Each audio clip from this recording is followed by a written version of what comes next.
رمضان المبارک اپنے اختتام کو آ پہنچا ہے اور ہم سب کو انشاءاللہ جلد ہی عید الفطر کی خوشخبری ملنے والی ہے۔ عید الفطر افطار کا تہوار ہے۔ جس طرح ہم رمضان میں ہر روز روزہ رکھنے کے بعد شام کو افطار کرتے رہے ہیں، اب یہاں پورے مہینے کا افطار ہو جائے گا۔ افطار کا معنی کیا ہے کہ وہ پابندی جو ہم پر رمضان میں کھانے پینے کی تھی، اب ہم اس پابندی سے باہر آ رہے ہیں، گویا ایک طرح سے آزادی مل رہی ہے۔ لیکن کیا مومن ہر چیز سے آزاد ہو جاتا ہے؟ نہیں، مومن کی زندگی تو ساری کی ساری ہی ایک روزہ ہوتی ہے۔ اس کی آزادی بس وہیں تک ہے جہاں اللہ رب العزت نے اس کو آزاد چھوڑا ہے، اور جہاں اللہ نے اس کو روکا وہ وہیں رک جاتا ہے۔ یہی نام ہے مسلمان ہونے کا، اور یہی ہے دراصل اسلام، کہ انسان اللہ کے حکم پر خود کو جھکا لے۔ ایک حدیث میں آتا ہے للصائم فرحتان، روزہ دار کے لیے دو خوشیاں ہیں، یفرحہما، جن پر وہ خوش ہوتا ہے، اذا افطر فرح، جب وہ افطار کرتا ہے تو خوش ہوتا ہے، یعنی ہر روز روزہ کھولنے کے وقت میں اس کو ایک خاص خوشی نصیب ہوتی، اور اسی طرح رمضان کے اینڈ پر جب روزوں کا اختتام ہوتا ہے اور عید کا دن اس کو نصیب ہوتا ہے اور اس دن وہ روزہ نہیں رکھتا بلکہ افطار کرتا ہے، تو یہاں بھی وہ خوش ہوتا ہے اور وہ اس خوشی کو مناتا ہے، اس خوشی کو محسوس کرتا ہے۔ ایسا نہیں کہ وہ خوشی کے موقع پر غم کا اظہار کرے یا خوشی کے موقع پر خوش نہ ہو۔ یہاں مومن کی یہ صفت بتائی گئی ہے کہ وہ اذا افطر فرح، افطار پر خوش ہوتا ہے، اور عید پر بھی مومن خوش ہوتا ہے۔ وَإِذَا لَقِيَ رَبَّهُ فَرِحَ بِصَوْمِهِ، اور جب وہ اپنے رب سے ملاقات کرے گا تو اپنے روزے پر خوش ہوگا، یعنی دنیا میں روزہ کھولنے پر اور رب سے ملاقات کے وقت روزہ رکھنے پر۔ اور وہ ملاقات کب ہوگی؟ جب زندگی کا اختتام ہوگا، اور مومن کے لیے وہ وقت بھی خوشی کا وقت ہو جاتا ہے جب فرشتے آ کے اس کو خوشخبری دیتے ہیں کہ اس کا رب اس سے راضی ہے، تو مومن کے اندر اپنے رب سے ملاقات کا اور زیادہ شوق پیدا ہو جاتا ہے۔ تو اللہ تعالیٰ ہمیں یہ دونوں خوشیاں نصیب کرے۔ سوال یہ پیدا ہوتا ہے کہ خوشی کا اظہار کیسے کریں؟ دیکھیے کہ عام روزمرہ زندگی میں جب ہم خوش ہوتے ہیں تو ہم اکیلے بیٹھ کے خوش نہیں ہوتے، ہم اپنی خوشی کو دوسروں کے ساتھ شیئر کرتے ہیں، اپنے پسندیدہ لوگوں سے ملتے ہیں، ان کی کمپنی میں خوش ہوتے ہیں، اپنے پیاروں کو یاد رکھتے ہیں۔ ہم نے رمضان میں اللہ سے محبت کرنا سیکھی، کیا اس موقع پر ہم اپنے رب کو یاد نہ کریں گے؟ کیا اس کے بغیر ہی ہماری کوئی خوشی ہو سکتی ہے؟ ہرگز نہیں۔ اسی لیے رمضان کے مہینے کی جہاں بات کی گئی وہاں اس کے اختتام پر اللہ تعالیٰ فرماتے ہیں وَلِتُكَبِّرُوا اللَّهَ عَلَى مَا هَدَاكُمْ، تاکہ تم اللہ کی بڑائی بیان کرو اس ہدایت پر جو اس نے تمہیں عطا کی۔ رمضان ایک ہدایت کا موقع تھا، اختتام پر ہمیں اللہ کی بڑائی بیان کرنی ہے۔ اللہ اکبر، اللہ اکبر، لا الہ الا اللہ واللہ اکبر، اللہ اکبر وللہ الحمد، تکبیرات پڑھنی ہے۔ چاند رات سے ہی تکبیرات کا آغاز ہو جاتا ہے، اور صبح نماز پڑھنے تک مومن اپنی خوشی کا آغاز، خوشی کے دن کی ابتدا اللہ سبحانہ وتعالیٰ کے حضور سجدہ کرنے کے ساتھ کرتا ہے، گویا عید کی نماز ادا کرنا وہ اپنے لیے لازم سمجھتا ہے۔ اور پھر یہاں یہ بات بھی یاد رہے کہ اگرچہ رمضان کا اختتام ہو رہا ہے، ایک نئی صبح طلوع ہو رہی ہے جو خوشیوں کی صبح ہے، اس کے ساتھ ہی عید کے بعد کے دن وہ اپنی پرانی روش پر نہ لوٹ جائے، وہ ایک نئی زندگی کا آغاز کرے جس میں وہ گناہوں سے پاک صاف ہو چکا ہے، جس میں اس کا دل اللہ کی محبت سے لبریز ہو چکا ہے، جس میں اس نے اللہ کی اطاعت کے عہد کیے ہیں۔ اب اس جذبے کے ساتھ وہ نئے سال کا آغاز کرے خوشی کے ساتھ۔ بہت سی قومیں نئے سال کا آغاز خوشی کے ساتھ کرتی ہیں، لیکن مومن کے لیے نیا سال کون سا ہے؟ جو رمضان کے بعد پاک صاف ہو کر، گناہوں سے آزاد ہو کر، گناہوں کے بوجھ کو ہٹانے کے بعد جو خوشی کا موقع پاتا ہے، اس خوشی کے ساتھ وہ نئے سال کا آغاز کرتا ہے۔ ایک نئی زندگی، نیا آغاز، نئی منصوبہ بندی، ایک بہتر انسان ہونے کا عہد، اور اس کے ساتھ ساتھ وہ اللہ کی بڑائی بیان کرتا رہتا ہے۔ عام طور پر یہ ہوتا ہے کہ جب انسان کوئی اچھا کام کر لیتا ہے تو اس کے نفس کے اندر کچھ غرور بھی آنے لگتا ہے کہ میں بہت بہتر ہو گیا ہوں۔ ٹھیک ہے، روزے رکھ کر، قرآن پڑھ کر، نمازیں پڑھ کر انسان واقعی بہتر ہوتا ہے، اس کا تزکیہ بھی ہوتا ہے، لیکن نبی صلی اللہ علیہ وسلم نے اس بات کو مینشن کرنے سے منع کیا ہے۔ آپ نے اس سے روکا ہے کہ کوئی شخص اس بات کا تذکرہ کرے کہ میں نے پورے روزے رکھے یا میں نے ساری نمازیں پڑھی. اور ہماری عام روزمرہ زندگی میں جیسے عموماً لوگ پھر بعد میں مقابلہ بازی کرنے لگتے ہیں کہ میں نے اتنے قرآن ختم کیے اور اتنا صدقہ خیرات کیا. یہ سب کچھ تو اپنے رب کے لیے تھا. ان میں سے کسی چیز کا ذکر نہیں کرنا چاہیے. عبادت کو جس طرح بھی ممکن ہو زیادہ سے زیادہ مخفی رکھنا چاہیے.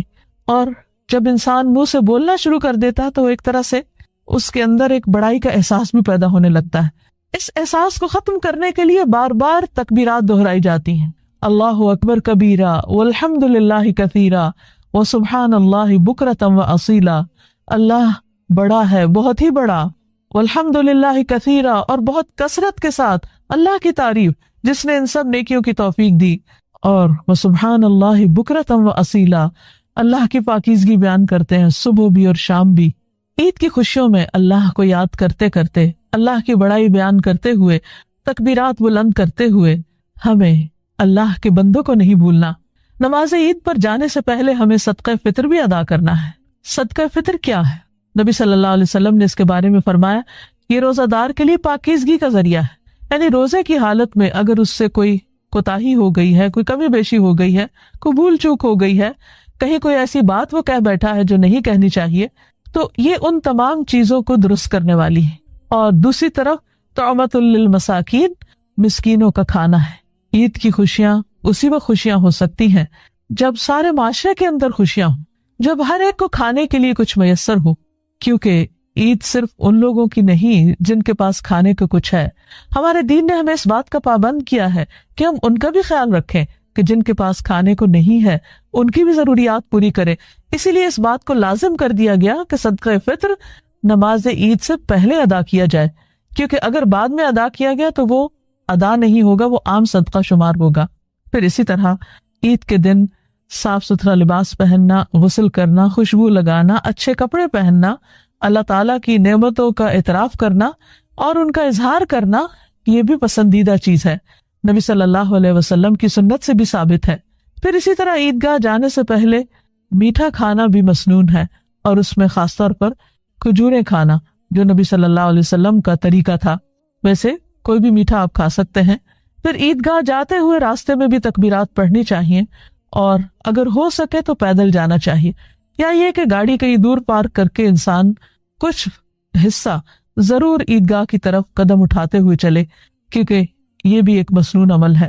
پھر اسی طرح جب عید کی نماز پڑھے تو خطبہ غور سے سنے، اللہ کی بڑائی بیان کرے اور پورے خشوع و خضوع کے ساتھ نماز عید ادا کرے، اور اس کے بعد لوگوں سے میل ملاقات کا سلسلہ جاری رہے. گھر واپس آنا چاہے تو راستہ بدل کر آئے، یہ بھی ایک مسنون طریقہ ہے. پھر مومن کی خوشی اکیلے نہیں ہوتی، مومن اوروں کا بھی خیال رکھتا ہے. عموماً یہ بات تو دیکھی گئی ہے کہ لوگ اپنے رشتہ داروں سے میل ملاقات کرتے ہیں، کسی کو وزٹ کرنے کے لیے جاتے ہیں، کوئی وزٹر ان کے پاس آتا ہے، کچھ ٹیلی فون پر اور ای میلز اور ٹیکسٹ کے ذریعے عید کے پیغامات ایک دوسرے سے ایکسچینج کیے جا رہے ہوتے ہیں. لیکن ایسے میں محروم طبقات کو بھی قطعاً نہ بھولیے.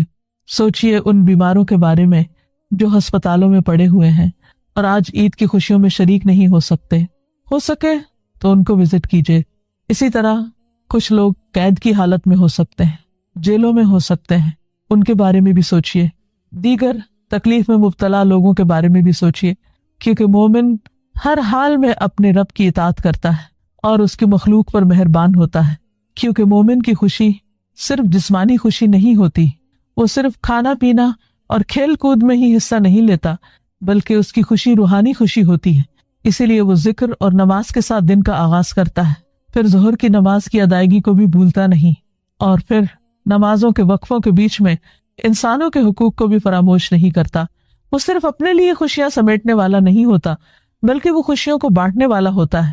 وہ اس سے بھی ملتا ہے جو اس سے نہیں ملتا، جو اس سے قطع تعلق ہی کرتا ہے وہ خود آگے بڑھ کر اس کو سلام کرتا ہے، اور یوں ہر طرف سلام سلام اور رحمتوں کے پیغام اور خوشیوں کے پیغام پوری فضا کو خوبصورت بنا دیتے ہیں، روشن کر دیتے ہیں، اور انسان اپنے غموں کو بھول جاتا ہے.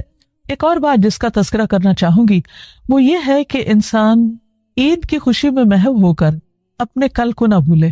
اسے کل کیا کرنا ہے، آئندہ مہینے میں کیا کرنا ہے، آئندہ سال میں کیا کرنا ہے، اس کے لیے بھی تیاری شروع کر دے. ڈے 1 سے ہی، کیونکہ انسان کا نفس ایسا ہے کہ اگر تھوڑی سی بھی ڈھیل دے دی جائے اس کو تو وہ بہت دور چلا جاتا ہے، پھر اس کو پکڑنا اور اس کو کنٹرول کرنا بہت مشکل ہو جاتا ہے۔ اسی لیے آپ دیکھتے ہیں کہ رمضان کے روزے اگرچہ فرض روزے اختتام کو پہنچتے ہیں، لیکن نبی صلی اللہ علیہ وسلم کی سنت سے شوال کے مہینے میں 6 روزے رکھنا بھی ثابت ہے، جن کو 6 شوال کہا جاتا ہے۔ ان کے بارے میں حدیث میں آتا ہے، رسول اللہ صلی اللہ علیہ وسلم نے فرمایا، جو شخص رمضان کے روزے رکھ کر شوال کے مہینے میں 6 روزے رکھے اسے عمر بھر کے روزوں کا ثواب ملتا ہے۔ ایک اور جگہ پر نبی صلی اللہ علیہ وسلم نے فرمایا، رمضان کے روزے 10 مہینے اور شوال کے 6 روزے 2 مہینوں کے برابر ہیں۔ اس طرح یہ 1 سال کے روزے ہوں گے۔ رمضان کا ہر روزہ مثلا 30 روزے، 1 روزہ 10 روزوں کے برابر، اور پھر رمضان کے بعد جو 6 روزے ہیں ان میں سے ہر روزہ 10 کے برابر، تو 360 ہو جاتے ہیں، اور اس طرح گویا ایک شخص پورے سال روزے سے ہے۔ رمضان کا مہینہ اگر 29 کا بھی ہو تو حدیث کے مطابق اس کا اجر کم نہیں ہوتا، بندہ مومن کو 30 کا ہی ثواب مل جاتا ہے۔ بہرحال ابھی سے پلاننگ کر لیجئے شوال کے روزوں کی، کیونکہ اللہ تعالیٰ کی رحمت کے خزانے عام ہیں، بہت وسیع ہیں، ہمارے تصور سے بہت بڑھ کر۔ یہ روزے مسلسل بھی رکھے جا سکتے ہیں، یعنی شوال کے، اور الگ الگ بھی رکھے جا سکتے ہیں، جیسے بھی سہولت ہو۔ اور اگر رمضان میں بیماری کی وجہ سے، سفر کی وجہ سے یا کسی اور شرعی عذر کی وجہ سے روزے چھٹ گئے ہوں تو ان کی قضا بھی جلد رکھ لینی چاہیے، کیونکہ زندگی کا کچھ پتہ نہیں۔ پھر اسی طرح شوال گزرنے کے بعد باقی سال میں نفلی روزوں کا اہتمام بھی کرنا چاہیے۔ ایک حدیث میں آتا ہے، ابو ہریرہ سے مروی ہے، رسول اللہ صلی اللہ علیہ وسلم نے فرمایا، تعرض الاعمال یوم الاثنین والخمیس فاحب ان یعرض عملی وانا صائم۔ رسول اللہ صلی اللہ علیہ وسلم نے فرمایا، سوموار اور جمعرات کو لوگوں کے اعمال اللہ کے حضور پیش کیے جاتے ہیں، میں چاہتا ہوں کہ جب میرے اعمال اللہ کے ہاں پیش کیے جائیں تو میں اس وقت روزے سے ہوں۔ اسی طرح ہر مہینے 3 روزے، ایام 20 کے روزے، وہ بھی انسان کے لیے بہت بہترین ہیں۔ ابن عباس سے مروی ہے، رسول اللہ صلی اللہ علیہ وسلم نے فرمایا، صوم شہر الصبر وثلاثة ایام من کل شہر یذہبن وحر الصدر۔ صبر کے مہینے یعنی رمضان کے اور ہر مہینے کے 3 روزے رکھنا سینے کے کینے کو دور کر دیتا ہے، یعنی انسان کے لیے امن اور اطمینان کا باعث ہے، انسان کے دل کی گھٹن اور ڈپریشن کو ختم کرتا ہے۔ ناظرین، اس کے ساتھ ہی ہمارا شہر رمضان کا سلسلہ اپنے اختتام کو پہنچا۔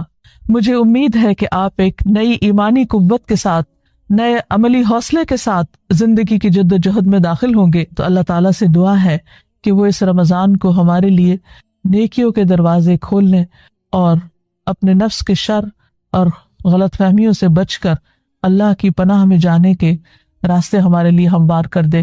تو آپ بھی اگر عبادت کا معنی نہیں جانتے، اس کی حقیقت نہیں جانتے، تو آپ نے بھی اپنے آپ کو ضائع کیا، اپنی یہ عمر برباد کی۔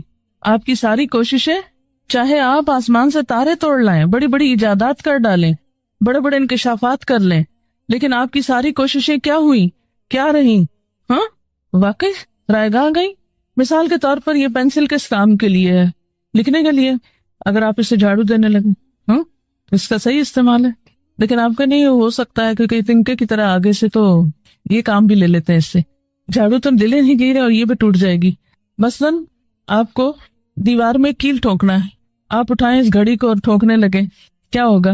یہ گھڑی اس کام کے لیے، اس سے یہ کام لینا کیا ہے؟ پھر ارے بعض اوقات ہم اس طرح کام لیتے ہیں چیزوں سے، جو چیز جس کام کے لیے نہیں ہوتی اس سے وہ کام لے رہے ہوتے ہیں، ایسا کرتے ہیں، لیکن عام طور پر ہم کیا کرتے ہیں؟ پھر اس چیز کا نقصان کر دیتے ہیں۔ ہم بھی پیدا کیے گئے عبادت کے لیے، لیکن ہم معلوم نہیں کیا کر رہے ہیں۔ اپنے آپ سے پوچھئے، سوال لکھیے، کیا آپ اپنے وجود یا اپنی پیدائش یا اپنی تخلیق کا مقصد پورا کر رہے ہیں؟ مطمئن ہیں؟ اچھا یہ بتائیے کہ پیغمبروں کو اللہ نے کس لیے بھیجا تھا؟ سمپل الفاظ میں انسانوں کو ان کی زندگی کا مقصد بتانے کے لیے۔ پیغمبروں نے آ کے کیا کہا تھا؟ ہر پیغمبر نے آ کے ایک ہی سبق دیا، اور وہ کیا ہے؟ جی ہاں، اللہ کی عبادت کرو۔ پیغمبروں کے آنے کا یہ مقصد تھا نا، اللہ نے بندوں کو اپنی عبادت کے لیے پیدا کیا، پیغمبروں نے آ کر بندوں کو یہ سبق یاد کرایا، اسی کا احساس دلایا۔ اچھا یہ بتائیے کہ نبی صلی اللہ علیہ وسلم نے مکہ سے ہجرت کیوں کی تھی؟ ہجرت کا کیا معنی ہوتا ہے؟ گھر بار چھوڑ دینا. آپ نے اپنا گھر بار کیوں چھوڑا تھا؟ چلیے آپ تو اللہ کا پیغام پہنچانے کے لیے تھے، تو وہ جو باقی سارے گھر چھوڑ گئے تھے وہ کس لیے چھوڑے تھے؟ باقی سب نے گھر کیوں چھوڑا تھا؟ حضرت ابو بکر نے کیوں چھوڑا تھا؟ تقریباً 200 لوگ تھے جنہوں نے گھر چھوڑا تھا، مکہ چھوڑ دیا تھا. کیوں چھوڑا تھا؟ جی ہاں، تاکہ اللہ کی عبادت کر سکیں. تو اس سے یہ پتا چلتا ہے کہ اگر عبادت کے راستے میں کوئی چیز رکاوٹ بن رہی ہو تو کیا کرنا چاہیے؟ کیونکہ رکاوٹ آ گئی، اب کیا کریں، عبادت نہیں ہو سکتی. تو جس کام کے لیے گھر بار چھوڑنے کا حکم ہے وہ کام پھر کتنا اہم ہوگا یا نہیں؟ یہ جو آپ یہاں تشریف لاتے ہیں گھر بار چھوڑ کر، یہ کس مقصد کے لیے لاتے ہیں؟ تاکہ ہم سیکھ سکیں کہ ہم کس مقصد کے لیے دنیا میں آئے ہیں، عبادت کے طریقے کیا ہیں، عبادت کیسے کی جاتی ہے. یہ بھی اسی مشن کا ایک حصہ ہے. یہ بھی آپ کی ایکٹیویٹی دراصل کیا ہے؟ اسی مقصد کو پورا کرنے کے لیے ہے. کیا جانے بغیر کہ عبادت کیا ہے اور کیسے کی جاتی ہے عبادت کی جا سکتی ہے؟ یہ کیا محض ایک لپ سروس ہے کہ ہم نے زبان سے کہہ دیا یا رب میں تیری عبادت کرتی ہوں اور مجھے بہت پسند ہے عبادت کرنا، اور عبادت کرنا ایک بڑا افضل کام ہے اور بہت فضیلت کی چیز ہے اور بڑے ثواب کا کام ہے. اس طرح کے جملے بولنے سے عبادت ہو جاتی؟ عبادت محض بولنے کی چیز ہے یا پھر کرنے کی چیز بھی ہے؟ صرف کرنے کی ہے یا کچھ سمجھنے کی بھی ہے؟ جی ہاں، عبادت کا اگر آپ ڈکشنری میں معنی دیکھیں تو لفظی معنی ہوتا ہے اپنے آپ کو کسی کے آگے جھکانا، پست کرنا، اپنے آپ کو کسی کے آگے جھکانا، چھوٹا کر دینا. لسان العرب ایک ڈکشنری ہے، عربی زبان کی بہت بڑی ڈکشنری. لسان العرب کا معنی ہی کیا ہے؟ عربوں کی زبان.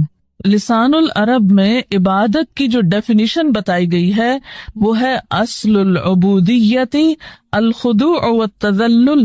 عبودیت کی اصل کیا ہے؟ الخضوع والتذلل، اپنے آپ کو پست کرنا اور جھک جانا، جھکا دینا. جھکنے کا اپوزٹ کیا ہوتا ہے؟ جھکنے کا اپوزٹ کیا ہے؟ بڑا بننا. پست کرنے کا اپوزٹ کیا ہے؟ بڑا کرنا. پست کرنا، جھکنا اور بڑا کرنا دوسرے معنوں میں استکبار یا تکبر. وقال الذین استکبروا من قومہ، تو یہ جو استکبار ہے قوم کا، یہ دراصل کیا ہے؟ کیا ہے استکبار؟ انکار، چھوٹا بننے سے انکار، بات ماننے سے انکار. اچھا، لیکن ایک بات یاد رکھیے کہ عبادت میں صرف جھکنا اور پست ہونا ہی معنی نہیں، صرف یہ معنی بھی نہیں، یہ معنی بھی ہے لیکن اس کے علاوہ بھی اس میں معنی پایا جاتا ہے.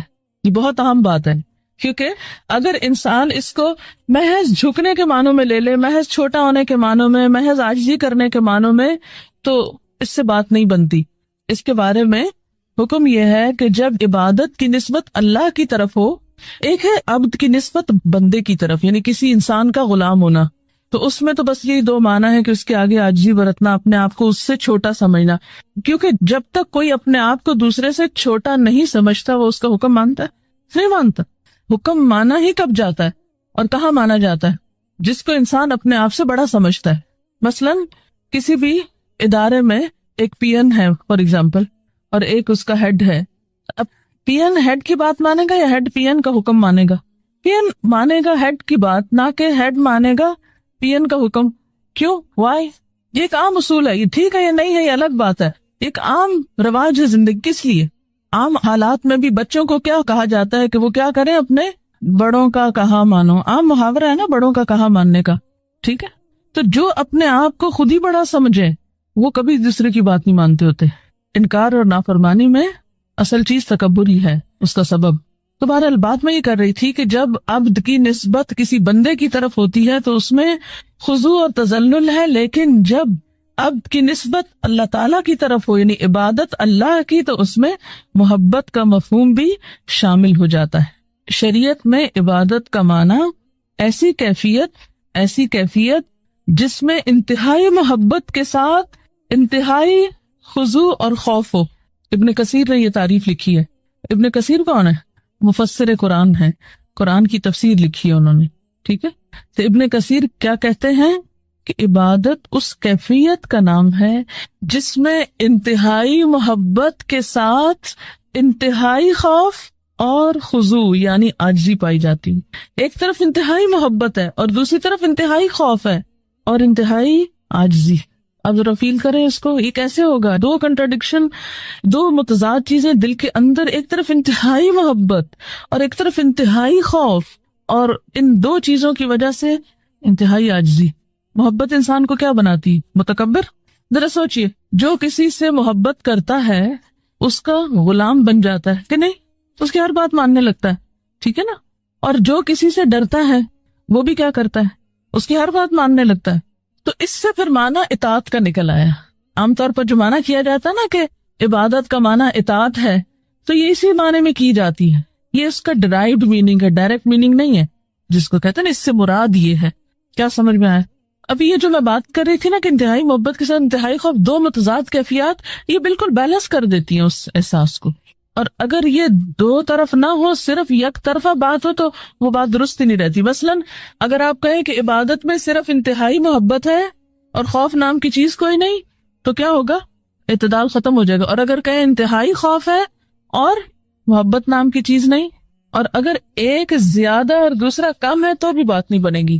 دونوں کو اپنے آخری حصے تک جانا ہے، محبت بھی اپنی انتہا تک جائے گی اور خوف بھی اپنے انتہا تک جائے گا، وہ پھر عدل کا مقام آ جائے گا، وہاں اصل عاجزی پیدا ہو جائے گی۔ اللہ سبحانہ تعالی اپنے بندے کے قریب ہے، اپنے بندے کی دعاؤں کا جواب دیتا ہے، انہیں قبول کرتا ہے۔ اس لیے ہمیں مانگتے رہنا چاہیے اور مانگنے کے آداب کو بھی ملحوظ رکھنا چاہیے۔ سب سے پہلے اللہ سبحانہ تعالی کی حمد و ثنا، لا الہ الا اللہ وحدہ لا شریک لہ، لہ الملک ولہ الحمد وہو علی کل شیء قدیر، لا حول ولا قوة الا باللہ، لا الہ الا اللہ ولا نعبد الا ایاہ، لہ النعمۃ ولہ الفضل ولہ الثناء الحسن، لا الہ الا اللہ مخلصین لہ الدین ولو کرہ الکافرون۔ اللہ کے سوا کوئی الہ نہیں، وہ اکیلا ہے، اس کا کوئی شریک نہیں، بادشاہت اسی کی ہے اور تمام تعریف اسی کے لیے ہے، اور وہ ہر چیز پر پوری قدرت رکھنے والا ہے۔ گناہ سے بچنے کی طاقت اور نیکی کرنے کی طاقت اللہ کے سوا کوئی دینے والا نہیں ہے۔ اللہ کے سوا کوئی الہ نہیں، ہم صرف اسی کی عبادت کرتے ہیں، اسی کی ساری نعمتیں ہیں، اسی کا فضل ہے اور اسی کے لیے خوبصورت تعریف ہے۔ اللہ کے سوا کوئی الہ نہیں، ہم اسی کے لیے دین میں اخلاص رکھنے والے ہیں، اگرچہ کافر ناپسند کریں۔ یہ دعا ہم نماز کے بعد پڑھتے ہیں، اور اس میں آپ نے دیکھا کہ صرف اور صرف اللہ تعالیٰ کی حمد و ثنا ہے، اللہ تعالیٰ کی توحید کا بیان ہے، اللہ تعالیٰ کی صفات کا بیان ہے۔ جب بندہ اللہ سبحانہ تعالیٰ کی تعریف کرتا ہے، شرک سے برات اور اللہ تعالیٰ کی عبادت کا اقرار کرتا ہے، تو یہ دعا کی اعلیٰ ترین قسم ہے۔ یہ زبان حال سے انسان پکار رہا ہوتا ہے کہ یا رب میں تیرا محتاج ہوں اور میرے سارے مسائل کا حل صرف اور صرف تیرے ہی پاس ہے، کیونکہ تو ہر چیز پر پوری قدرت رکھنے والا ہے۔ اور پھر اللہ سبحانہ تعالیٰ کی تعریف ہر حال میں، چاہے ہمیں کوئی پریشانی ہو، دکھ ہو، تکلیف ہو، ہم اپنی تقدیر کے واقع ہونے سے گھبرائے ہوئے ہوں، پھر بھی اللہ سبحانہ تعالیٰ سے بدگمان نہیں ہونا، بدظن نہیں ہونا، دور نہیں ہونا، ناراض نہیں ہونا، بلکہ پلٹ پلٹ کر اسی کی طرف رجوع کرنا ہے اور اسی کی تعریف کرتے رہنا ہے۔ تو ہر قسم کی تعریف صرف اور صرف اللہ ہی کے لیے ہے۔ وہی ہے جو لاچار کی دعا قبول کرتا ہے جب وہ اسے پکارتا ہے، وہی ہے جو مظلوم کی مدد کرتا ہے جب وہ اسے بلند آواز سے پکارتا ہے، اور وہی ہر تکلیف کو ہم سے دور کرتا ہے اور ہر برائی کو ہم سے ہٹا دیتا ہے۔ ہمارا دل اسی کے ذکر سے زندہ ہوتا ہے، ہمارے معاملات اسی کے حکم سے وجود میں آتے ہیں، اور ہماری مشکلات اسی کی رحمت سے دور ہوتی ہیں۔ ہمیں اسی کی دی ہوئی حفاظت سے حفاظت ملتی ہے، اور مشکلات اسی کے آسان کرنے سے آسان ہوتی ہیں۔ ہمیں اطاعت اور عبادت اور دعا کی توفیق بھی اسی کی رحمت سے ملتی ہے، وہی دیتا ہے۔ اس لیے پلٹ پلٹ کر ہمیں اسی کی طرف رجوع کرنا چاہیے، اسی کی طرف لوٹنا چاہیے۔ ہماری زندگی میں بہت سے واقعات ایسے ہوتے ہیں کہ جو ہمیں ناگوار ہوتے ہیں، لیکن وہ ہماری تقدیر کا حصہ ہوتے ہیں۔ ہمیں سمجھ نہیں آ رہا ہوتا کہ ہمارے ساتھ ایسا کیوں ہو رہا ہے، وہ کیا وجہ ہے کہ یہ حادثہ میری زندگی میں ہو گیا ہے، یہ مشکل میرے یہاں پیش آ گئی ہے۔ یہ اللہ کی دی ہوئی تقدیر میں سے ہے۔ ہمیں جو بھی تکلیف آتی ہے، چاہے انڈیویجولی، چاہے خاندان کی سطح پر، اور چاہے اجتماعی طور پر پوری دنیا میں، چاہے وہ ذاتی طور پر کوئی بیماری ہو یا وہ پھر پینڈیمک ہو، ہر تکلیف صرف اللہ کے اذن سے ہی آتی ہے اور وہ تقدیر کا حصہ ہوتی ہے۔ اللہ سبحانہ تعالیٰ کا ارشاد ہے، ان سے کہیے ہمیں اگر کوئی مصیبت آئے گی تو وہی آئے گی جو اللہ نے ہمارے مقدر کر رکھی ہے، وہی ہمارا سرپرست ہے، اور مومنوں کو اللہ ہی پر توکل کرنا چاہیے۔ یہ ہمارے عقیدہ تقدیر کا ایک حصہ ہے کہ کوئی بھی چیز ہماری زندگی میں نہیں ہوتی مگر یہ کہ وہ اللہ ہی کا فیصلہ ہوتا ہے، تقدیر ہی کا ایک حصہ ہوتا ہے۔ قُلْ لَن يُصِيبَنَا إِلَّا مَا كَتَبَ اللَّهُ لَنَا، کوئی مصیبت آ ہی نہیں سکتی مگر وہ جو اللہ نے پہلے سے لکھ رکھی ہے۔ کہاں؟ لوح محفوظ میں۔ یعنی جو مصیبت آتی ہے، اور پھر صرف مصیبت ہی تھوڑی آتی ہے، بہت سی خیر اور بھلائی بھی پہنچتی ہے۔ تو قُلْ لَن يُصِيبَنَا میں صرف مصائب نہیں ہے، اس میں نعمتیں بھی ہیں۔ جو نعمتیں اور راحتیں آتی ہیں ہماری زندگی میں، وہ سب تقدیر الہی کا حصہ ہیں۔ جب انسان کو یہ معلوم ہوتا ہے کہ اللہ کی طرف سے جو تقدیر میں لکھا ہے وہ ہر صورت میں پورا ہونا ہے، تو انسان کے لیے مصیبت برداشت کرنا آسان ہو جاتا ہے۔ یہ چیز اس کے حوصلے میں اضافہ کر دیتی ہے کہ اللہ سبحانہ تعالیٰ اپنے بندوں پر ظلم کرنے والا نہیں۔ ہوا مولانا، وہ تو ہمارا مولا ہے، ہمارا مالک ہے، ہمارا محافظ ہے، ہمارا مددگار ہے، اور پھر اس کے مولا ہونے کا تقاضا یہ ہے کہ وہ ہمارے دینی اور دنیاوی تمام معاملات میں ہماری سرپرستی کرے، اور ہمارے لیے اس کے بندے ہونے میں کیا لازم ہے کہ ہم اس کی قضاء و قدر پر راضی رہیں۔ جو فیصلے وہ ہمارے بارے میں کرے ہم اس پر اعتماد کریں کہ وہ ظلم کرنے والا نہیں ہے۔ اس نے جو بھی فیصلہ کیا، جو نعمت دی یا جو تکلیف اس کی طرف سے آئی، یہ سب اسی کا فیصلہ ہے، ہمارے اختیار میں یہ نہیں ہے، یہ اللہ سبحانہ تعالیٰ کی مرضی سے آئی ہے، اور ہمارا اس پر یقین ہے کہ وہ اپنے بندوں پر کوئی ظلم نہیں کرتا۔ اللہ سبحانہ تعالیٰ کے ہر فیصلے میں انسان کے لیے بھلائی ہے، یعنی وہ خیر کا فیصلہ ہو یا زندگی میں آپ کے کوئی تکلیف آ گئی ہو، اس میں خیر ہی خیر ہے۔ بندہ مومن کا تقیہ کلام کیا ہوتا ہے؟ اس میں بھی خیر ہوگی۔ کچھ بھی ہوتا ہے تو کیا کہتا ہے؟ اس میں بھی خیر ہوگی، الحمدللہ اس میں بھی خیر ہوگی، اس کا بھی نتیجہ اچھا ہی ہوگا، اس سے بھی مجھے فائدہ ہی پہنچے گا، کیونکہ اللہ تعالیٰ نے کیا خبر دی ہے؟ قُلْ لَن يُصِيبَنَا إِلَّا مَا كَتَبَ اللَّهُ لَنَا هُوَ مَوْلَانَا، وہ ہمارا سرپرست ہے، وہ ہمارے لیے جو بھی فیصلہ کرتا ہے اس میں مومنوں کے لیے بھلائی ہی بھلائی ہوتی ہے، اور چونکہ وہ ہمارا مولا ہے تو اس لیے ہمیں اس سے اچھی ہی امید ہے۔ اور ولا مولا لہم، جیسے نبی صلی اللہ علیہ وسلم نے احد کے موقع پر فرمایا تھا کہ اللہ مولانا ولا مولا لہم، اللہ ہمارا مولا ہے اور ان کا کوئی مولا نہیں، یعنی جو اس پر ایمان نہیں رکھتے اور جو اس کی تقدیر پر ایمان نہیں رکھتے پھر ان کا کوئی مولا نہیں، ان کا کوئی سرپرست نہیں۔ اہل ایمان کو اللہ سبحانہ تعالیٰ اپنی پناہ میں لے لیتا ہے، اس لیے مومنوں کو کیا کرنا چاہیے؟ وَعَلَى اللَّهِ فَلْيَتَوَكَّلِ الْمُؤْمِنُونَ، مومنوں کو تو اللہ پر ہی توکل کرنا چاہیے، بھروسہ کرنا چاہیے۔ توکل کا معنی ہوتا ہے خیر کے حصول اور شر کے دور ہونے کے لیے اللہ تعالیٰ کو اپنا سہارا سمجھنا، اور جو اللہ تعالیٰ پر بھروسہ کرتا ہے وہ کبھی نامراد نہیں ہوتا، اور جو غیروں پر بھروسہ کرتا ہے تو وہ بے یار و مددگار رہتا ہے، کیونکہ وہ اس کی سرپرستی نہیں کر سکتے، اور اس طرح انسان اپنی امیدوں کے حصول میں بھی ناکام ہوتا ہے۔ تو توکل کیا ہوتا ہے؟ توکل یہ ہوتا ہے کہ انسان اپنی بے بسی کا اظہار کر دے کہ میرے بس میں کچھ نہیں، میرے پاس کچھ نہیں، اور ہر چیز کا مالک اللہ ہے، اور ہر کام اس کے اذن سے ہوتا ہے، وہی کرے گا، اور جو کرے گا وہ خیر ہی کے فیصلے کرے گا۔ تو دنیا اور آخرت کے فوائد اور نقصانات، کیونکہ توکل کو سمجھنا بڑا ضروری ہے، دنیا اور آخرت کے فوائد اور نقصانات کے معاملے میں دل کا اللہ کی ذات ہی پر اعتماد کرنا، دل کا اعتماد، اور یہ ایمان رکھنا کہ اللہ کے سوا کوئی عطا نہیں کر سکتا اور نہ کوئی روک سکتا ہے، نہ نقصان پہنچا سکتا ہے، نہ نفع دے سکتا ہے۔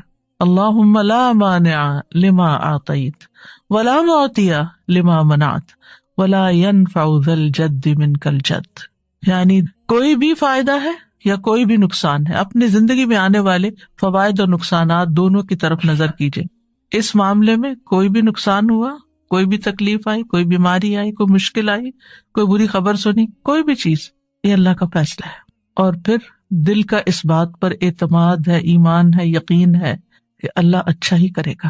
اگر بظاہر نظر آنے والی کسی تکلیف کے ذریعے انجام میرا وہ اچھا کرنا چاہتا ہے تو بھی میں اس کی رضا پہ راضی ہوں، اور اگر نفع پہنچا کر وہ مجھے کوئی فائدہ دینا چاہتا ہے تو بھی میں اسی کے شکر گزار ہوں.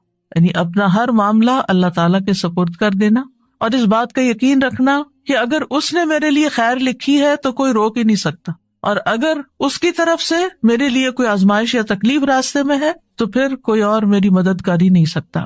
تو جو شخص اللہ پر بھروسہ کرتا ہے اللہ تعالیٰ اس کے ارادوں کے لیے کافی ہو جاتا ہے. یعنی ہم زندگی میں مختلف کاموں کے لیے ارادے کرتے ہیں، نیت کرتے ہیں، ہم سوچتے ہیں کہ ہم کوئی سفر کریں گے یا ہم کوئی کاروبار کریں گے یا ہم کوئی ڈگری کریں گے، تو ان تمام ارادوں میں انسان کو طرح طرح کے خوف بھی لاحق ہوتے ہیں، خدشات ہوتے ہیں اس کے دل میں. تو پھر جب انسان اپنی سی کوشش کر لیتا ہے، پڑھائی کے لیے محنت کر لیتا ہے، جاب کے لیے محنت کر لیتا ہے، یا ٹریولنگ کے لیے اپنے سارے بندوبست کر لیتا ہے، تو اس کے بعد اس کے دل کو ایک اطمینان ہو جانا چاہیے کہ اب میں نے اپنی طرف سے محنت کر لی ہے، اب اس کے بعد معاملہ میرا اللہ کے سپرد ہے. ہوگا یہ سب کچھ اسی وقت جب اللہ چاہے گا، اور جو وہ چاہے گا وہی میرے حق میں خیر کا فیصلہ ہوگا. تو جو اللہ پر بھروسہ کرتا ہے تو اللہ تعالیٰ اس کو شر سے بچا لیتا ہے اور مصیبتوں سے نجات دیتا ہے اور لوگوں کے شر سے بھی محفوظ رکھتا ہے. تو ہم سب جانتے ہیں کہ ہمارا اللہ سبحانہ تعالیٰ پر، اس کے رسول پر، اس کے فرشتوں پر، کتابوں پر ایمان کے علاوہ تقدیر پر بھی ایمان ہے کہ ہماری زندگی میں جو کچھ ہو رہا ہے یہ اللہ کے اذن سے ہو رہا ہے، یہ اللہ کے فیصلے ہیں جو ہم پر نافذ ہوئے ہیں. ہماری تخلیق کی ابتدا سے لے کر کہ ہم لڑکی ہوں یا لڑکا ہوں، ہماری کیا شکل و صورت ہو، ہماری آنکھوں کا رنگ کیسا ہو، ہماری ہائٹ کتنی ہو، ہماری عمر کتنی ہو، ہمارا رزق کیا ہو، یہ سب اللہ سبحانہ تعالیٰ نے ڈیسائیڈ کیا ہے، اور وہ چیزیں ہمیں وقت کے ساتھ ساتھ پہنچ رہی ہیں، وہ چیزیں ہماری زندگی میں ہو رہی ہیں. اس پر ایمان رکھنا کہ ان چیزوں کا اصل مالک اللہ ہے، یہ ہمارے لیے بہت ضروری ہے. تقدیر کے لیے عربی میں 2 لفظ استعمال ہوتے ہیں، ایک ہے قضاء اور ایک ہے قدر. قضاء کا لفظی مطلب ہوتا ہے فیصلہ کرنا، جیسے قاضی ہوتا ہے، اور قدر کا مطلب ہوتا ہے اندازہ مقرر کرنا. تو قدر وہ تقدیر ہے جو اللہ سبحانہ تعالیٰ نے اپنی مخلوقات کے معاملے میں اپنے علم کے مطابق مقرر کر دی ہے، اور قضاء وہ فیصلہ ہے جو اللہ نے اپنی مخلوقات کے معاملے میں کیا ہے اور اس کو حقیقت واقع میں وجود بخشا ہے، یعنی اس کو وجود بھی دیا ہے. تو اس بنا پر قضاء اور قدر پر ایمان لانے کا مطلب کیا ہے کہ اللہ سبحانہ و تعالیٰ کے ازلی علم، یعنی جو آئندہ قیامت تک ہونے والا سب اللہ کے علم میں ہے، اور اللہ سبحانہ و تعالیٰ کی جاری ہونے والی مشیت، یعنی وہی ہوتا ہے جو اللہ چاہتا ہے، اور اس کی قدرت پر ایمان لانا. اس کی قدرت ہر چیز پر محیط ہے، ہر مخلوق پر محیط ہے. تھوڑے سے مشکل الفاظ ہیں، سمپل ورڈز میں یوں کہوں گی کہ جیسے تقدیر کیا ہے، اللہ سبحانہ و تعالیٰ کا وہ علم ہے جو کسی بھی چیز کے وجود میں آنے سے پہلے ہی اللہ کو پتا تھا کہ کیا کیا ہونے والا ہے، اور اگر یہ اللہ کو نہ پتا ہوتا تو وہ پھر ہمارا رب کیسے ہوتا، یعنی اس کو علم ہی نہیں کہ آئندہ ہونے کیا والا ہے. تو یہی تو اللہ تعالیٰ کے قدرت کو اور اس کی قوت کو ظاہر کرتا ہے، اس کی طاقت کو ظاہر کرتا ہے کہ اس کے پاس ان سب چیزوں کا پہلے سے ہی علم ہے. اور پھر یہ کہ یہ صرف علم کی حد تک نہیں ہے، بلکہ اس کے علم کے مطابق اور اس کا علم جو لکھا ہوا ہے اس کے مطابق یہ فیصلے جاری بھی ہو رہے ہیں. ہوتا وہ ہے جو وہ چاہتا ہے، اس کی مشیت کے مطابق سب کچھ جاری ہوتا ہے. یاد رکھیے تقدیر پر ایمان لانا ارکان اسلام میں سے ہے. قرآن مجید میں آتا ہے انا کل شیء خلقناہ بقدر، یہ دلیل ہے اس کی، ہم نے ہر چیز کو ایک اندازے پر پیدا کیا ہے. سورۃ الاحزاب میں آتا وکان امر اللہ قدرا مقدورا، اور اللہ کا حکم ایک طے شدہ فیصلہ ہوتا ہے، اللہ کا حکم طے شدہ فیصلہ ہوتا ہے. سورۃ الفرقان میں آتا وخلق کل شیء فقدرہ تقدیرا، اللہ نے ہر چیز کو پیدا کیا پھر اس کا اندازہ مقرر کیا. لہٰذا ہم میں سے کون ہے جو ان آیات کو جھٹلا سکتا ہو یا وہ کہے کہ تقدیر وقدیر کچھ نہیں ہوتی. آج کل ایسے لوگ بھی دیکھنے کو ملیں گے کہ جو تقدیر پر ایمان نہیں رکھتے، وہ کہتے تقدیر کچھ نہیں ہوتی، ہوتا وہی ہے جو انسان خود کرتا ہے، آپ کی تقدیر آپ کے اپنے ہاتھ میں. ایسا نہیں ہے. اللہ سبحانہ وتعالیٰ کیا فرما رہے وَخَلَقَ كُلَّ شَيْءٍ فَقَدَّرَهُ تَقْدِيرًا، اللہ نے ہر چیز پیدا کی پھر اس کی تقدیر مقرر کی. تقدیر قدر سے، قدر کا مطلب کیا تھا؟ اندازہ کرنا، یہ کتنی بڑی ہوگی، کتنی چھوٹی ہوگی، کیا اس کی ایج ہوگی، کیا کرے گی، کیا فائدہ دے گی، کیا نقصان دے گی، یہ سب اس کا مقرر کردہ ہے. تقدیر پر ایمان کے 4 ارکان ہوتے ہیں، یہ 4 مراتب ہوتے ہیں۔ پہلا مرتبہ اللہ کے علم پر ایمان لانا کہ اللہ تعالیٰ علم رکھتا ہے۔ دوسرا اس بات پر ایمان لانا کہ قیامت تک جو کچھ ہونے والا ہے اس نے لوح محفوظ میں لکھ دیا ہے، یعنی اللہ کا علم یہ لکھا ہوا ہے۔ تیسرا اللہ کی مشیت اور ارادے پر ایمان لانا جو اس کی قدرت کاملہ کے مطابق نافذ ہونے والا ہے، یعنی اللہ سبحانہ تعالیٰ کا ارادہ ہے اور اس کا ارادہ پورا ہوتا ہے۔ چوتھا اللہ نے ہر مخلوق کو پیدا کیا ہے اور اس تخلیق میں اس کا کوئی شریک نہیں۔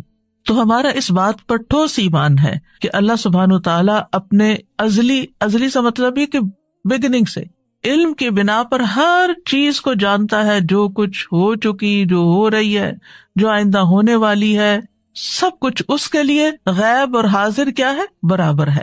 پھر یہ کہ اللہ کا علم مخلوق کے علم جیسا نہیں، اللہ کے علم نے ہر چیز کو گھیر رکھا ہے۔ وَأَنَّ اللَّهَ قَدْ أَحَاطَ بِكُلِّ شَيْءٍ عِلْمًا، اللہ نے ہر چیز کو علم کے ساتھ گھیرا ہوا ہے، یعنی اللہ تعالیٰ کو اس کی ہر ڈائمینشن، ہر صورت، ہر اس کے نتائج، اثرات، سب کچھ پتا ہے۔ انسان نے تو بہت لیٹلی ڈسکور کیا نا کہ انسان کی زندگی کی بنیادی اکائی جو وہ سیل ہے، اور سیل کس چیز سے بنا ہوا ہے، لیکن اللہ سبحانہ تعالیٰ نے جب بنایا تھا اس سے پہلے اللہ جانتا تھا کہ وہ کیا بنانے والا ہے، تو وہ جانتا ہے سب کچھ۔ پھر یہ ہے کہ ان ساری چیزوں کی باریکیوں کو بھی جانتا ہے، یعنی ایک سیل جو ہے وہ کب بگڑتا ہے، کیوں بگڑتا ہے، اور پھر کس طرح اس کی اصلاح ہو سکتی ہے، اور انسان کیوں بیمار ہوتا ہے، یہ چیزیں انسان آہستہ آہستہ سیکھ رہے ہیں، لیکن اللہ سبحانہ تعالیٰ کو یہ سب کچھ پہلے سے ہی پتا تھا۔ اور پھر یہ کہ وَأَنَّ اللَّهَ عَلَّامُ الْغُیُوبِ، اللہ غیب کے سارے علموں کو خوب خوب جانتا ہے۔ اور دوسری بات کیا کہی میں نے کہ اللہ نے تقدیر کو لوح محفوظ میں لکھ دیا ہے، اللہ کا یہ علم لکھا ہوا ہے، اور انسان ہو، جنات ہو، حیوانات ہوں، جمادات ہوں، ستارے ہوں، سیارے ہوں، زمین کی مخلوقات ہوں، آسمانوں کی مخلوقات ہوں، سب کے بارے میں نہ صرف یہ کہ وہ جانتا ہے بلکہ ان سب کی تقدیر اس نے لوح محفوظ میں لکھی ہوئی ہے۔ سورۃ الحج میں آتا ہے الم تعلم ان اللہ یعلم ما فی السماء والارض ان ذلک فی کتاب ان ذلک علی اللہ یسیر، کیا تم جانتے نہیں کہ اللہ وہ سب کچھ جانتا ہے جو آسمانوں میں اور جو زمین میں، بلا شبہ یہ سب کچھ ایک کتاب یعنی لوح محفوظ میں درج ہے، اور اللہ کے لیے یہ بات بالکل آسان ہے۔ سورۃ یاسین میں آتا ہے وَكُلَّ شَيْءٍ أَحْصَيْنَاهُ فِي إِمَامٍ مُبِينٍ، یہ آیت تو سب پڑھتے ہیں نا، لیکن غور نہیں کرتے کہ مطلب کیا ہے۔ اور ہم نے ہر چیز کا ایک واضح کتاب میں ریکارڈ رکھا ہوا ہے، ہر چیز کا ریکارڈ موجود ہے، قیامت تک ہونے والی ہر چیز لکھی ہوئی ہے۔ اور پھر تقدیر کے تیسرا رکن کی وضاحت کیا ہے؟ اللہ جو چاہتا ہے وہ ہوتا ہے، جو نہیں چاہتا وہ نہیں ہوتا۔ اب دعا کے ساتھ اس کا کیا ریلیشن ہے؟ یعنی آپ سوچ رہے ہوں گی کہ ہم تو دعائیں سیکھنے کے لیے آئے اور یہ میں عقیدہ تقدیر پڑھانے بیٹھ گئی، کیونکہ جب تک ہماری بنیاد مضبوط نہیں، ہماری دعائیں بھی صحیح نہیں ہوتی، اور پھر ہم دعاؤں کے بارے میں بھی بے یقینی کی کیفیت رکھتے ہیں، اور پھر وہ کبھی مانگتے ہیں کبھی نہیں مانگتے، اور مانگنے میں بھی کوئی لذت نہیں ہوتی۔ بات یہ ہے کہ آپ جو چاہتے ہیں اللہ سے مانگتے ہیں تو قبول اللہ ہی کرے گا، جو وہ چاہتا ہے وہ ہوگا، یعنی وہ نہیں ہوگا جو آپ چاہتے ہیں۔ اور اگر آپ کی چاہت اور اللہ کی چاہت ایک ہے تو وہ ہو جائے گا، اور اگر آپ کی چاہت کچھ اور ہے اور اللہ کی چاہت کچھ اور ہے تو کس کی چاہت بہتر ہے؟ اللہ کی چاہت۔ وہ ہم سے زیادہ ہم پر مہربان ہے، وہ ہم سے زیادہ ہمارے فائدے جانتا ہے۔ ہم صرف وقتی طور پر بہت شارٹ سائٹڈ ہے، تھوڑا سا اپنا فیوچر جانتے ہیں، وہ ہمارا لانگ ٹرم فیوچر جانتا ہے۔ اس کو پتا ہے کہ کون سی چیز اس وقت بندے کو دینی ہے اور کون سی چیز نہیں دینی، کون سی چیز آج اگر اس کو دے دی تو دنیا میں تو یہ خوش ہو جائے گا، لیکن اس کی آخرت برباد ہو جائے گی۔ اور اللہ ہم پر مہربان ہے، وہ قطعاً نہیں چاہتا کہ ہمیں ایک چھوٹی سی تھوڑی سی دیر کے لیے ایک دنیاوی فائدہ دے کے، ایک لذت دے کے، اور ہمیشہ کی زندگی ہماری مشکل میں ڈال دے۔ تو وہ ہم سے روک دیتا ہے، نہیں اس کو یہ نہیں دینا، کیونکہ یہ اس کے لیے بظاہر فائدے کی چیز ہے لیکن حقیقت میں اس کے لیے نقصان دہ۔ ہم اپنا نفع نقصان نہیں سمجھتے، اللہ سبحانہ وتعالیٰ خوب جانتا ہے، وہ جانتا ہے کہ ہمیں کیا ملنا چاہیے کیا نہیں ملنا چاہیے، اس لیے ہم دعا کرتے رہتے ہیں۔ اور آپ دیکھیے پہلے بھی میں نے اس بات کا ذکر کیا تھا کہ اگر وہ نہ بھی ملے جو ایک چیز ہم مانگ رہے ہیں اور جس کے لیے روز دعا کرتے ہیں، صبح شام ہر وقت ہمارے دل میں غم لگا ہوا وہی مانگتے رہتے ہیں، اگر وہ چیز نہیں بھی ملتی تو کیا کچھ بھی نہیں ملتا؟ آپ مسلسل عبادت کی حالت میں ہیں. جب تک آپ دعا کی حالت میں، آپ عبادت کی حالت میں، آپ کو عبادت کا اجر مل رہا ہے. اگر یہ مشکل آپ کی زندگی میں نہ ہو تو کیا آپ دعا کریں؟ کیا اللہ کو یاد کریں؟ کیا آپ کا اتنا اجر اکٹھا ہو؟ کیا آپ اتنی دیر عبادت کی حالت میں رہیں؟ تو اس میں بھی اللہ تعالیٰ کی مصلحت ہے کہ وہ کچھ دعاؤں کی قبولیت کو مؤخر کر دیتا ہے کہ یہ بندہ اور زیادہ دعائیں کرے. بعض لوگوں کی مناجات، بعض لوگوں کا رونا اللہ کے آگے، بعض لوگوں کا فریادیں کرنا اللہ کے آگے اللہ تعالیٰ کو بہت پسند آتا ہے، اور وہ چاہتا ہے کہ یہ بندہ کچھ دیر اور اسی حال میں رہے، ایسی ہی دعائیں کرے. کیونکہ جب ہر چیز ملی بھی ہوتی ہے نا تو بس ایک روٹین کی نماز ہوتی ہے، روٹین کی دعائیں ہوتی ہیں جس میں کوئی دل نہیں لگا ہوتا ہمارا. لیکن جب کسی مشکل میں ہوتے ہیں تو پھر ہم گڑ گڑا کے مانگتے ہیں، پھر رو کے مانگتے ہیں، پھر چپ کے مانگتے ہیں، پھر تنہائی میں مانگتے ہیں، پھر سب کے بیچ میں اجتماعی دعا کرتے ہیں، پھر کسی سے ریکویسٹ کرتے ہیں کہ آپ ہمارے لیے دعا کریں. اور آپ دیکھیے بندہ مومن جب پریشانی کی حالت میں ہوتا ہے تو گناہ جھڑنا شروع ہو جاتے ہیں. ڈاکٹر فرحت ہاشمی صاحبہ کے مستند بیانات سننے کے لیے ہمارے چینل قرآنک پلس کو سبسکرائب کریں. یہاں قرآن و حدیث کی روشنی میں حقیقی رہنمائی اور روحانی ترقی کے خزانے ملیں گے. ابھی جڑیں اور گہرائی سے سمجھیں. ڈاکٹر فرحت ہاشمی صاحبہ کے مستند بیانات سننے کے لیے ہمارے چینل قرآنک پلس کو سبسکرائب کریں. یہاں قرآن و حدیث کی روشنی میں حقیقی رہنمائی اور روحانی ترقی کے خزانے ملیں گے. ابھی جڑیں اور دین کو گہرا. نحمدہ رسولہ الکریم. بعد فاعوذ شیطان الرجیم. بسم اللہ الرحمن الرحیم. رب اشرح لی صدری ویسر لی امری واحلل عقدۃ من لسانی یفقہوا قولی. السلام علیکم ورحمۃ اللہ وبرکاتہ. ناظرین، رمضان المبارک اپنے اختتام کو آ پہنچا ہے اور ہم سب کو انشاءاللہ جلد ہی عید الفطر کی خوشخبری ملنے والی ہے. عید الفطر افطار کا تہوار ہے. جس طرح ہم رمضان میں ہر روز روزہ رکھنے کے بعد شام کو افطار کرتے رہے ہیں، اب یہاں پورے مہینے کا افطار ہو جائے گا. افطار کا معنی کیا ہے کہ وہ پابندی جو ہم پر رمضان میں کھانے پینے کی تھی، اب ہم اس پابندی سے باہر آ رہے ہیں. گویا ایک طرح سے آزادی مل رہی ہے. لیکن کیا مومن ہر چیز سے آزاد ہو جاتا ہے؟ نہیں. مومن کی زندگی تو ساری کی ساری ہی ایک روزہ ہوتی ہے. اس کی آزادی بس وہیں تک ہے جہاں اللہ رب العزت نے اس کو آزاد چھوڑا ہے، اور جہاں اللہ نے اس کو روکا وہ وہیں رک جاتا ہے. یہی نام ہے مسلمان ہونے کا، اور یہی ہے دراصل اسلام، کہ انسان اللہ کے حکم پر خود کو جھکا لے. ایک حدیث میں آتا ہے للصائم فرحتان، روزہ دار کے لیے دو خوشیاں ہیں، یفرحہما، جن پر وہ خوش ہوتا ہے، اذا افطر فرح، جب وہ افطار کرتا ہے تو خوش ہوتا ہے. یعنی ہر روز روزہ کھولنے کے وقت میں اس کو ایک خاص خوشی نصیب ہوتی. اور اسی طرح رمضان کے اینڈ پر جب روزوں کا اختتام ہوتا ہے اور عید کا دن اس کو نصیب ہوتا ہے اور اس دن وہ روزہ نہیں رکھتا بلکہ افطار کرتا ہے، تو یہاں بھی وہ خوش ہوتا ہے اور وہ اس خوشی کو مناتا ہے، اس خوشی کو محسوس کرتا ہے. ایسا نہیں کہ وہ خوشی کے موقع پر غم کا اظہار کرے یا خوشی کے موقع پر خوش نہ ہو. یا مومن کی یہ صفت بتائی گئی ہے کہ وہ اذا افطر فرح، افطار پر خوش ہوتا ہے، اور عید پر بھی مومن خوش ہوتا ہے. وَإِذَا لَقِيَ رَبَّهُ فَرِحَ بِصَوْمِهِ، اور جب وہ اپنے رب سے ملاقات کرے گا تو اپنے روزے پر خوش ہوگا. یعنی دنیا میں روزہ کھولنے پر اور رب سے ملاقات کے وقت روزہ رکھنے پر. اور وہ ملاقات کب ہوگی؟ جب زندگی کا اختتام ہوگا. اور مومن کے لیے وہ وقت بھی خوشی کا وقت ہو جاتا ہے جب فرشتے آ کے اس کو خوشخبری دیتے ہیں کہ اس کا رب اس سے راضی ہے. تو مومن کے اندر اپنے رب سے ملاقات کا اور زیادہ شوق پیدا ہو جاتا ہے. تو اللہ تعالیٰ ہمیں یہ دونوں خوشیاں نصیب کرے. سوال یہ پیدا ہوتا ہے کہ خوشی کا اظہار کیسے کریں؟ دیکھیے کہ عام روزمرہ زندگی میں جب ہم خوش ہوتے ہیں تو ہم اکیلے بیٹھ کے خوش نہیں ہوتے. ہم اپنی خوشی کو دوسروں کے ساتھ شیئر کرتے ہیں، اپنے پسندیدہ لوگوں سے ملتے ہیں، ان کی کمپنی میں خوش ہوتے ہیں، اپنے پیاروں کو یاد رکھتے ہیں. ہم نے رمضان میں اللہ سے محبت کرنا سیکھی. کیا اس موقع پر ہم اپنے رب کو یاد نہ کریں گے؟ کیا اس کے بغیر ہی ہماری کوئی خوشی ہو سکتی ہے؟ ہرگز نہیں.